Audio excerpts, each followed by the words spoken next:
Pawan Singh Bhojpuri industry में बड़ा नाम हउवे। उनकर फैन फॉलोइंग भारत में ना बल्कि विदेश में भी बा। पवन सिंह अपना गायकी खातिर जानल जाले। भोजपुरी से लेके बॉलीवुड तक में हुआ खुद के साबित कइले हउवे।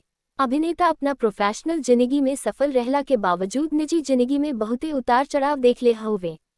उनकर पहला पत्नी नीलम देवी ब्याह के 1 साल बाद ही आत्महत्या कई लेहनी। ओकरा बाद अक्षरा सिंह से उनकर रिश्ता रहे लेकिन ओकरो अंत भी बुरा रहल। जब दूसरा बेर ज्योति सिंह से ब्याह कइले त कुछ समय बाद विवाद शुरू हो गई लवुरी तलाक के नौबत आ गई। बता दी कि हाल ही में ज्योति के एगो कॉल रिकॉर्डिंग सामने आयल बा जवना के वायरल भइला का बाद बवाल मच गयल। इनमें एगो नाम सामने आयल बा बबीता मिश्रा के, जवना का चलते पवन सिंह अउरी ज्योति के रिश्ता तलाक तक पहुंच गयल बा। बता देवल जाए कि Babita Mishra social media influencer हीन। इंस्टाग्राम पर उनकर 60,000 फॉलोअर्स हउवे। एकरा अलावा वो ब्यूटी इंटरनेशनल के इंडिया फेस रहल बाड़ी। इतने ना, वो मिस बिहार के ब्रांड एम्बेसडर भी रहल बाड़ी।